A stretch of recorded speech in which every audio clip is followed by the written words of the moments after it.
Ay, tipid sa repaint. Kasi tignan nyo ngayon. Ang i-repaint ko ay ito lang. Itong mga ito. Yan. Itong mga iba ay hindi na muna. Ito lang.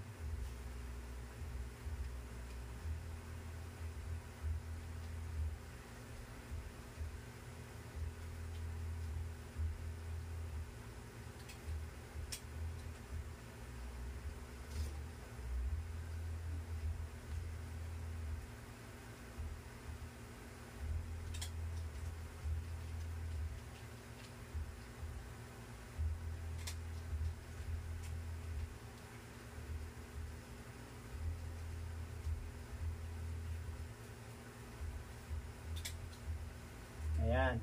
Maliit na brush lang ang gamit natin. Ang tawag dito ng mga pintor ay pencil. Pencil lang.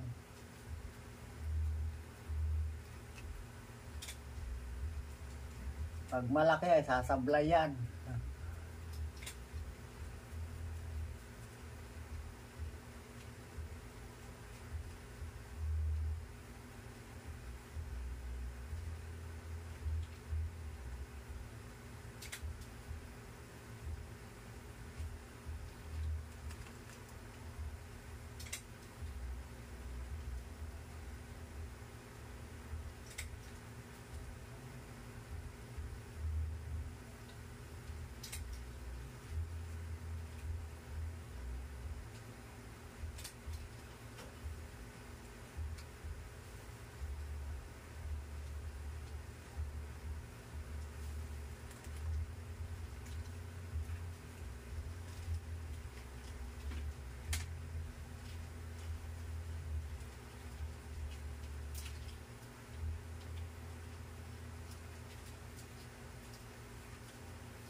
May technique naman po para hindi magalaw. Tingnan yung dalawang daliri ko. Ayan o. Ayun o. Nakatukod sa pader. Ayan o. Ayan o.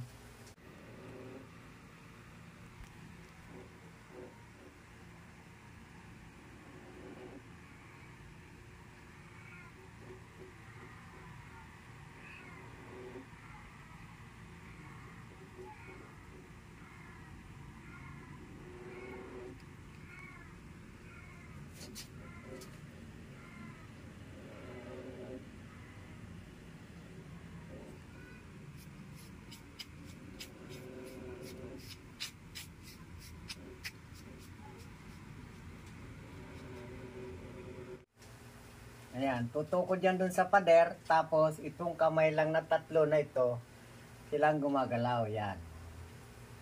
Ayan, o.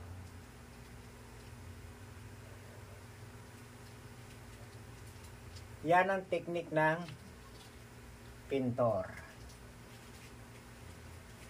Isang teknik na ang inyong nalaman.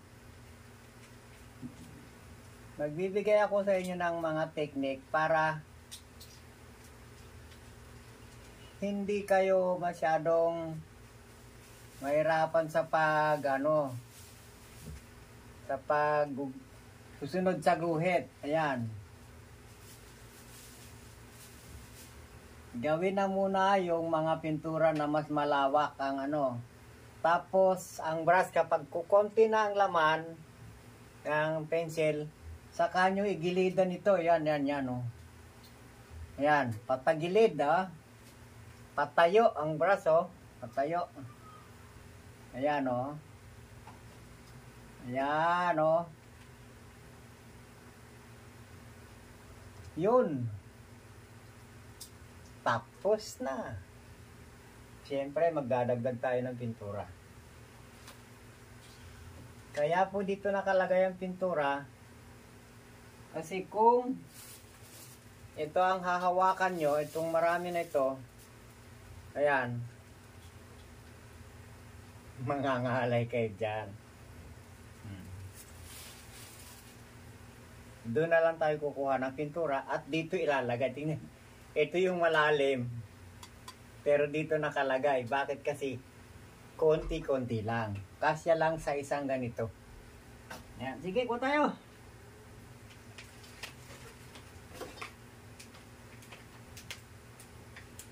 Ayun, meron na. Kasya na. Ito nang mas malapit sa akin, ito. Nakatukod ulit yung dalawa, oh.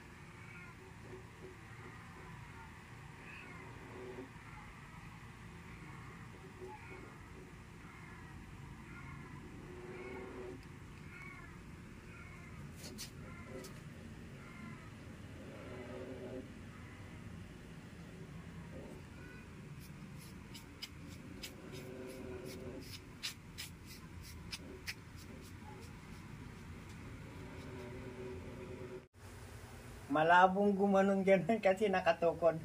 Dito nakatukod ulit itong dalawa, oh. Yan, oh.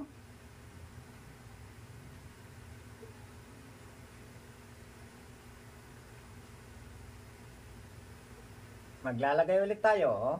Yan, oh. Tukod ulit yung dalawa. Ulit-ulit, si Kaimas. Ulit-ulit.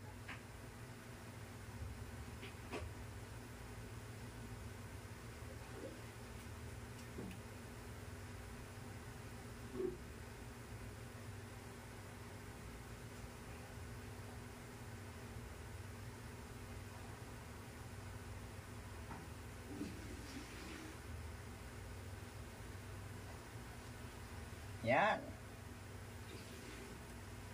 May i-repaint ba kayo kung sakali magre-repaint kayo na mayroong mga gaya niyan, yung mga ispat-ispat, gaya niyan, no? Lalagyan nyo na yan, yan. Para pagdating nyo mamaya ay tuyo na yan. Pati yan, no? Yan. Pag-coat nyo dyan, second coat na siya noon. Okay na siya.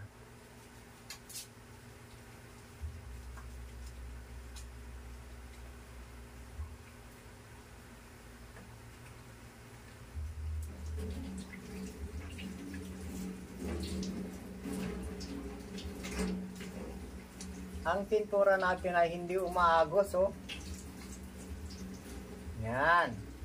Ito yung tinatawag na pang orilyada. Yan, orilyada po kasi ang tawag dito sa mga ganito, yung mga inaano sa guhit. Ayan, oh. Mahirapan ka po dito pagka umaagos po yung pintura. Kailangan po hindi umaagos. Anong hindi umaagos? Hindi malabnaw. Yan.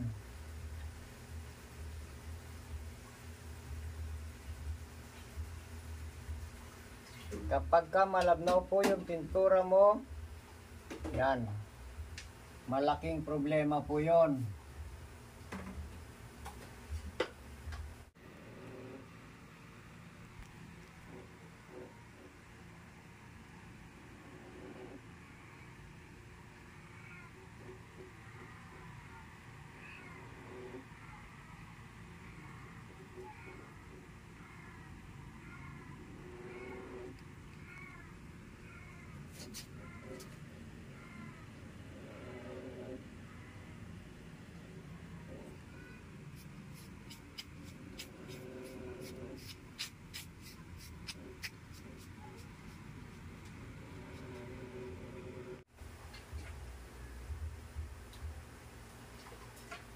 Liliban po ng guhit yan. Pagka malabnaw po yung pintura mo, liliban ng guhit.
Yun.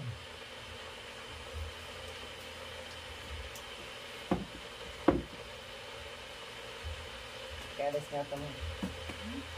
Ito.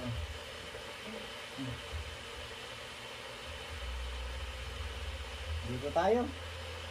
Abot ba ako ng camera dito? Dito. Mamaya po, dyan naman itong tungan.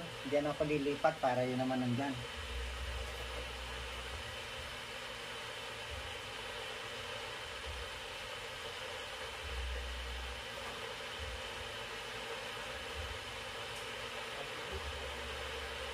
Maybe 5. Dali lang.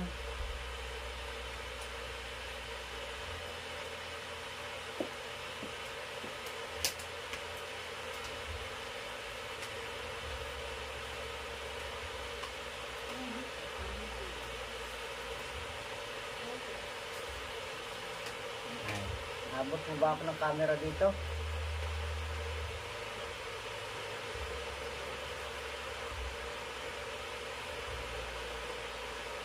Saglit lang po. Ayusin lang natin ang camera.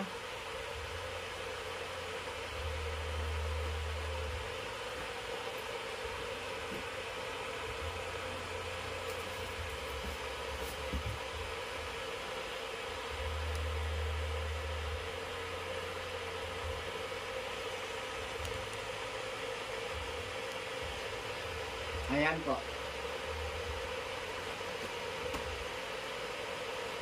Ayos na po ang camera.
Yan, lipat ko yung pen. Pero sa kabila.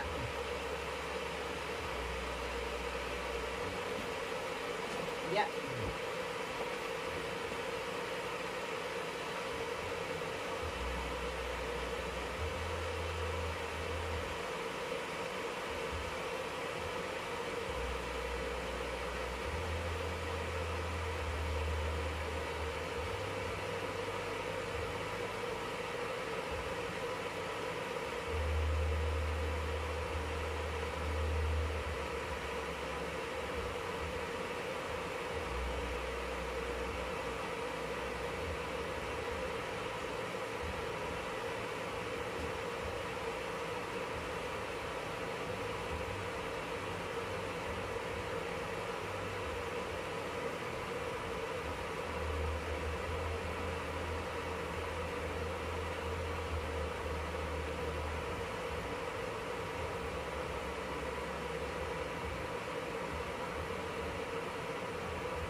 Nako.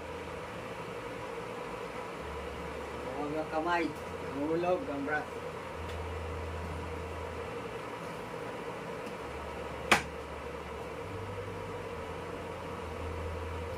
Ay, ito na po ulit. Ako na.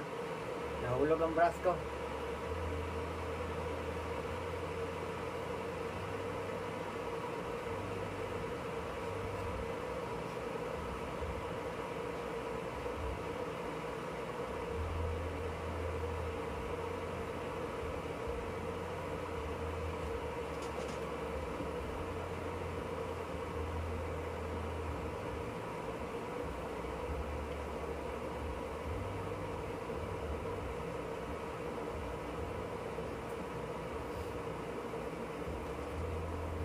tiyaga lang po talaga. Kapag nagre-repaint ka ng ganito ay kailangan magtiyaga ka po.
Yun, lipat palit tayo. Lipat.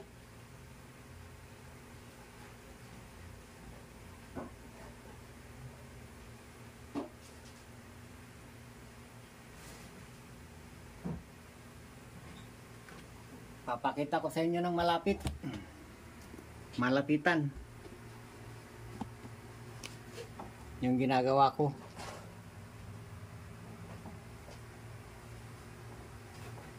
Ito po ang gagawin natin ngayon, no? Ito.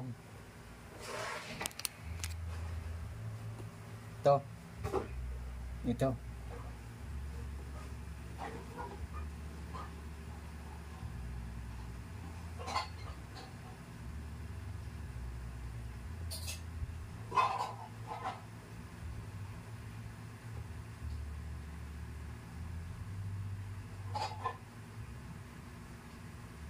Yun po ang pinakatamang guhit, yung sumampa na ganun sa kulay pula. Yun po yung pinakatamang guhit. Kaya pinasampa ko dun. Ito po ulit, oh.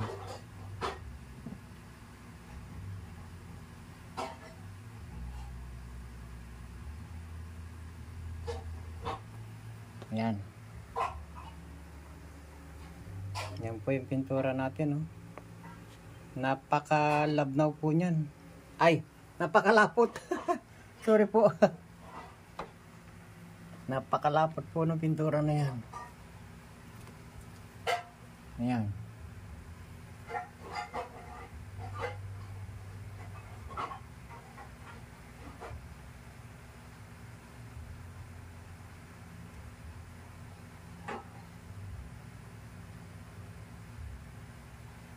Di po ba kanina sabi ko sa inyo nakatukod yung dalawang daliri.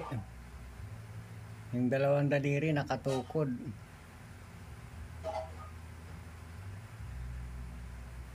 Para yun pong ano, hindi sumablay. Dito naman po ay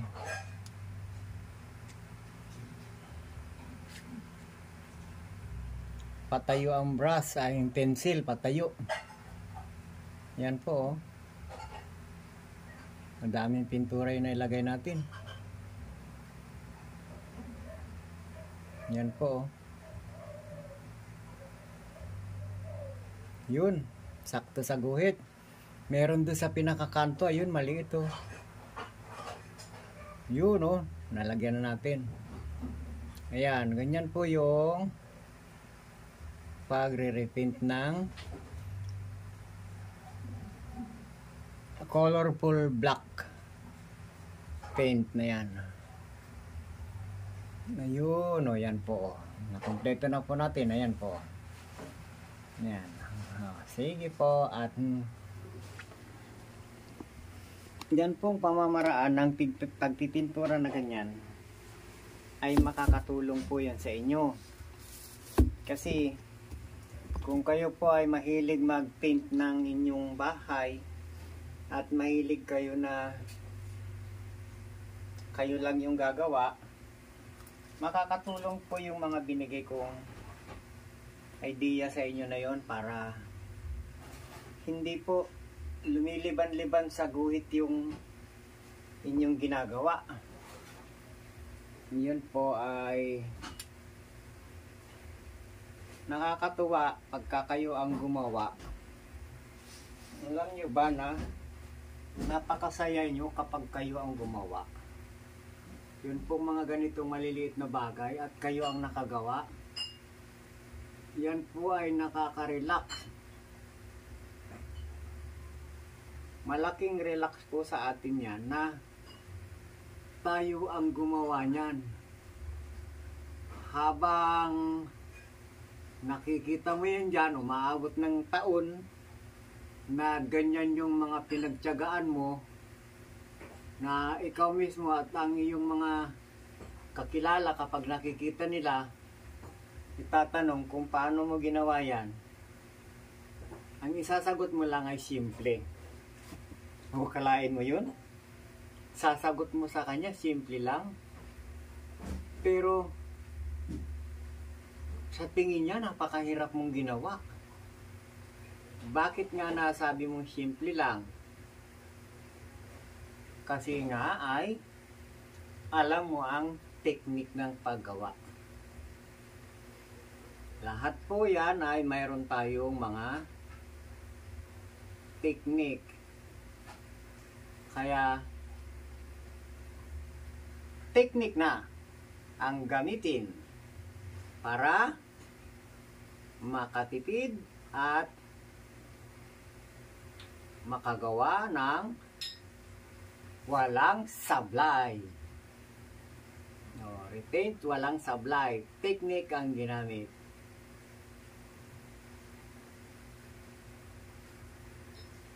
Tingnan niyo yan, ha? Wow, napakaganda.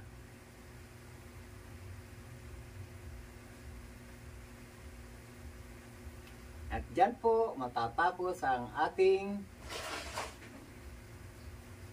repaint, walang sablay. At kami po ay bumabati sa Family Ka Business. Papasalamat po kami ng marami sa inyo. Family Wakiwak. Yan po.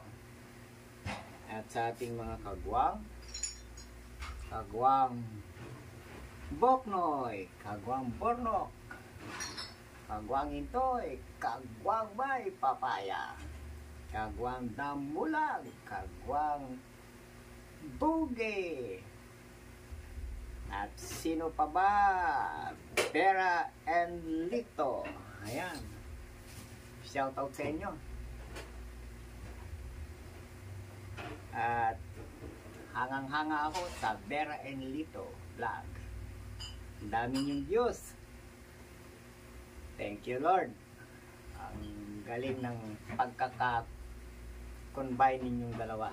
At una sa ka-business ang paghanga. Dahilan sa tubong ka-business ang Vera and Lito. Yan. At hindi ganong mahaba. Sa lahat na rin po ng OFW na vlogger. Ma'am Merlinda Official Vlog. Ma'am Edita Mix Vlog. Scarlett Arellano Vlog. At ang isa pa si Pretty Man 140 Vlog. Ayan. Sige pa. At si ang isa pa nating laging nasa online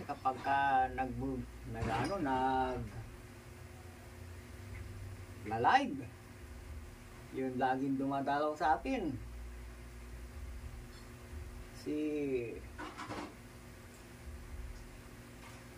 Sino na ba? Yun na, nawala na si Kahimas.